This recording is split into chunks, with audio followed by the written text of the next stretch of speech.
जुन्नर तालुका sound असोसिएशनने आज काही नियमावली आपल्याकडे आपण केलेली आहे सादर. त्या नियमावलीचे सर्वांना बंधनकारक राहतील. ते आपल्या तालुक्यासाठी नाही तर बाहेरून येणाऱ्या सगळ्या साऊंड मालकांसाठी पण ते आपल्याकडे बंधनकारक राहतील. आजपासून आपल्याकडे जो ठराव झाला आपल्या आजच्या मीटिंगमध्ये कॉम्पिटिशन पूर्णपणे बंद राहील.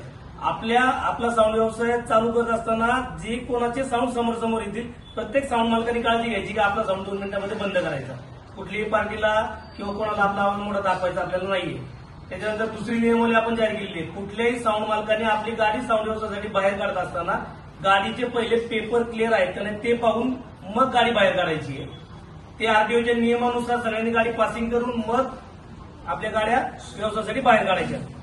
तिसरा आपला जो नियम आहे, कोणताही साऊंडवाला जेव्हा साऊंड वाजवेल, शाळा असू, कॉलेज असू, पोलीस चौकी असू, दवाखाना असू, त्याने प्रत्येकाने काळजी घ्यायची का त्या अशा कुठल्याही शासकीय यंत्रणेला आपल्यापासून काही त्रास होईल असं कुणीही वागणार नाही. त्यानंतर आपल्या साऊंड मालकांनी प्रशासनाने घालून दिलेले जे नियम आहेत, म्हणजे जे मुंबई उच्च न्यायालयाने हायकोर्टाने आपल्याला जे निर्बंध घालून दिलेले आहेत, ज्या ज्या क्षेत्रामध्ये ते डेसिबल ठरवून दिलेले आहेत त्या प्रत्येक डेसिबल प्रमाणेच आपण वाजवायचं आहे. कुठली तक्रार जर आली तर साऊंड आपला बंद करायचा आहे आणि तिथून निघून जायचंय. साऊंड वाजवत असताना कॉम्पिटिशन केल्यानंतर जुन्नर तालुक्यातली जरी गाडी असू किंवा बाहेरची गाडी असू, कुठलीही गाडी असू, आपल्याला जर व्हिडिओ आपल्या समोर आला तर त्या दोन्ही मालकांना 25,000 रुपयाचा दंड हा आपली युनियन वसूल करणार आहे. कुठल्याही भागातला साऊंड आपल्याकडे येऊन वाजत असेल तरी आपली कोणाला हरकत होणार नाही. आपलाही साऊंड बाहेर गेला तर त्यांनाही आपली हरकत व्हायला नकोय.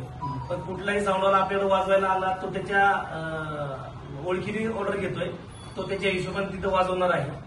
आपण सगळ्यांना सहकार्य जसं आपण करतोय तसं आपल्याला सगळे सहकार्य करतील. पण याच्यामध्ये सगळ्यात महत्वाचा मुद्दा कॉम्पिटिशन आजपासून बंद राहील. ओके, जेवढं क्लीन आणि क्लिअर चांगला साऊंड लोकांना चांगली सर्व्हिस देता येईल तेवढी सर्व्हिस इथून पुढे द्यायची आहे. सगळ्यात महत्वाचं म्हणजे सर्व साऊंड मालकांनी प्रशासनाने जे नियम घालून दिलेले आहेत आपल्याला त्याचं तंतोतंत पालन इथपासून पुढे प्रत्येकाने करायचं. सगळ्या गोष्टीवर लिमिटेशन ठेवायचे.